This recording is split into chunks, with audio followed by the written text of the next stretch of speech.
Nationalism in India में पढ़ रहे हैं। इसका पार्ट 2 है, पार्ट 1 ऑलरेडी अपलोडेड है, आप देख सकते हैं।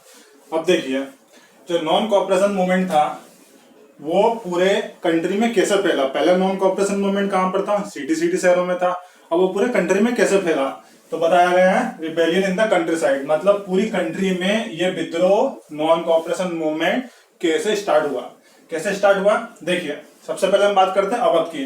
अवध पीजेंट मूवमेंट, मतलब क्या हुआ कि अवध में पीजेंट मूवमेंट स्टार्ट हुआ अंडर द लीडरशिप ऑफ बाबा रामचंद्र।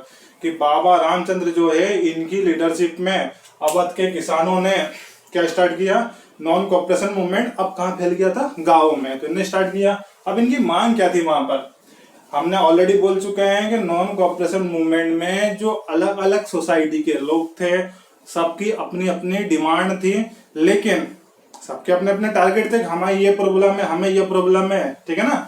लेकिन पर्पस एक था, क्या कि गांधी जी के साथ आगे बढ़ना और देश को फ्रीडम या इंडिपेंडेंस दिलाना। अब देखिए, अवध पीजेंट मूवमेंट जो स्टार्ट हुआ था, पहला पॉइंट क्या था, रिडक्शन ऑफ रेवेन्यू। समझ में आ गया आपको कि इनका पर्पस क्या था कि भाई जो टैक्स वैक्स वाली जो पॉलिसी है ना, चेंज किया जाए, किसानों से जो टैक्स ले रहे हो आप वो सब कम किए जाए। नेक्स्ट है अबॉलिशन ऑफ बेगर। बेगर समझ में आ रहा है ना। एक्चुअल में क्या होता था कि देखिए, इसमें जो नॉन कॉपरेशन मूवमेंट है, इसमें जो अवध पीजेंट मूवमेंट स्टार्ट हुआ था इसके अंडर में, तो होता क्या था कि गांव में आज भी होता है अधिकतर ये कि क्या करते हैं कि जो थोड़े दमदार वजनदार लोग होते हैं ना, वो जो छोटे मोटे लोग होते हैं ना, इनसे काम फ्री में करा देते हैं। मतलब इसको बोलेंगे एक्सप्लॉयटेशन, शोषण। भाई आप अगर किसी से काम करा रहे हो और आप उसको पेमेंट नहीं कर रहे हो, किसी काम के लिए 200 रुपए का बोलते हैं, 50 रुपए देते हैं, 100 रुपए देते हैं, देते नहीं है, तो ये क्या है, उनके साथ क्या हुआ, धोखा हुआ ना, एक्सप्लोटेशन हुआ, उनका शोषण हुआ। तो ये भी प्रॉब्लम थी। वो पहले शोषण कौन करते थे, एक्सप्लोटेशन कौन करते थे, लैंडलॉर्ड और व्यापारी लोग। पता है ना आपको, वैसे भी सब जानकारी है सब चीजों के बारे में। नेक्स्ट है social boycott of oppressive landlord, ठीक है ना। इसका मतलब क्या भाई, वही कि क्या करते थे, जो लैंडलॉर्ड थे, जो जमींदार लोग थे, ठीक है ना, उनके प्रति जो किसान थे उनमें बहुत गुस्सा था। क्योंकि देखिए, डायरेक्ट और इनडायरेक्ट तरीके से ये जो लैंडलॉर्ड थे ना, ये जमींदार लोग, ये क्या करते थे, किसको सपोर्ट करते थे, ब्रिटिशर को, ठीक है। अब हुआ यह कि जब ये नॉन कॉपरेशन मूवमेंट स्टार्ट हुआ अवध में, अवध के पीजेंट लोगों ने, किसानों ने वहां पर नॉन कॉपरेशन मूवमेंट स्टार्ट किया, तब जून 1920 में जवाहरलाल नेहरू कहां पहुंचे, अवध पहुंचे। क्लियर, नोट्स ऐसे ही तैयार करने हिस्ट्री के, बिल्कुल इस सेमिनार में रटना नहीं है। जवाहरलाल नेहरू कहां पहुंच गए, अवध पहुंच गए। अब अवध पहुंचकर क्या किया ना, वहां जो किसान थे उन लोगों से बात की, उनकी प्रॉब्लम को समझने की कोशिश की कि आपको क्या प्रॉब्लम है, ठीक है, कि भाई आपकी प्रॉब्लम जानना जरूरी था। तो इन्हें वहां प्रॉब्लम, ये तो बाहर से विदेश से पढ़ के आया था, ज्यादा जानकारी इनको नहीं थी, ठीक है ना, तो ये वहां पहुंचे। उसके बाद में अक्टूबर 1920 में, जून में गए थे, 2-3 महीने बाद अवध किसान सभा का गठन हुआ, ठीक है, संगठन बना वहां के लोगों का, वहां के किसानों का। और इसके जो लीड कर रहे थे, वो लीड कौन कर रहे थे, एक तो जवाहरलाल नेहरू और एक और बाबा रामचंद्र, ये दोनों लीड कर रहे थे। इनके साथ और भी लोग थे, लेकिन मेन लीडर ये थे। अब धीरे धीरे अवध किसान सभा का संगठन बढ़ता गया और आसपास के गांव में लगभग इनकी कितनी ब्रांच हो गई, 300 ब्रांच हो गई। देखिए कैसे बड़ा मूवमेंट, पहले कहा था सिटी में था नॉन कॉपरेशन मूवमेंट, धीरे धीरे कहां आ गया, विलेज में आ गया। वो विलेज में ऐसा फैला, इनका पर्पस क्या था भैया, टैक्स वैक्स का सिस्टम कम किया जाए, लैंडलॉर्ड जो जमींदार थे उनके खिलाफ, मतलब ऑपरेसिव पॉलिसी थी, बहुत दिमाग खराब था उन लोगों का, यार ये क्या है, ठीक है। उसके बाद में क्या हुआ कि 300 ब्रांचेस स्टार्ट हो गए। अब इनका पर्पस क्या था, अवध किसान सभा या जो अवध पीजेंट मूवमेंट था, इसमें आखिरी में चल क्या रहा था, पहला अटैक किया इंडियन लैंड होल्डर्स पे, जो भारतीय जमींदार थे ना उन पे अटैक किया। और किसको लपेटे में ले लिया, मर्चेंट्स को लपेटे में ले लिया। कैसे, पहले चीज देखिए, इनकी जो दुकानें थी या इनके जो गोदाम थे वो लूट डाले, आग लगा दिए। गुस्सा इतना तेज था किसमें, किसानों में। किसानों में गुस्सा अब भी ये चीजों को लेके, ये मूवमेंट स्टार्ट होते रहते हैं। क्लियर है कि rebellion in the country side कैसे फैला, ऐसे ही बाकी गांवों में भी, बाकी विलेज में भी, सिटी से धीरे धीरे करके जो नॉन कॉपरेशन मूवमेंट कहां तक पहुंच गया, विलेज में, ठीक है ना। प्लीज नोट डाउन, ठीक है ना। अब देखिए, interpretation of Swaraj bye tribal peasant. Tribal peasant मतलब जो आदिवासी टाइप जो लोग हैं, जो मतलब आदिवासी लोग हैं, आदिवासी टाइप क्या, इनका मतलब क्या था, इनका मतलब क्या था भाई, स्वराज का मतलब, स्वराज का मतलब इनका ये था क्या था ये फॉर्मूला, ध्यान रखना है, not x plus land distribution.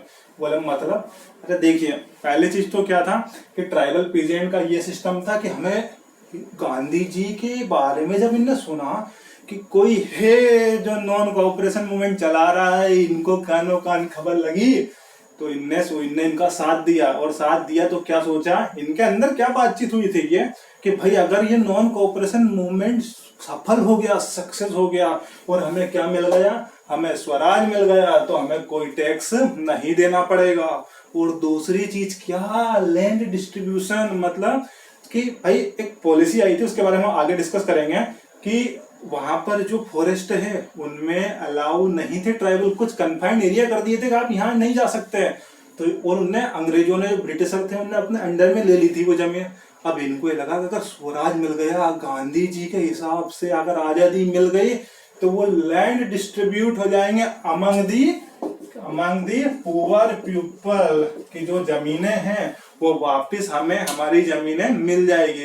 क्योंकि देखिए ट्राइबल लोग हैं, गांव में रहते हैं, विलेज सॉरी जंगलों में रहते हैं, और उनका पर्पस क्या होता है भैया, आराम से जंगल में घूम सके, सब कुछ उनका दिन रात सुबह शाम सब क्या होता है, जंगल फॉरेस्ट ही होते हैं। अब आप उनको जंगल में जाने से रोक रहे हैं तो ये गलत है, ठीक है। तो क्या था उनका स्वराज का मतलब, क्या था, not tax plus land distribution. Clear है। अब देखिए हुआ ये कि अब इनके एक लीडर थे सीताराम राजू, ठीक है ना। तो ये कहाँ की कहानी है, ये कहानी है Gudem hills of AP. AP बोले तो अभिषेक पांचल मेरा दोस्त नहीं भाई, एपी मतलब आंध्र प्रदेश।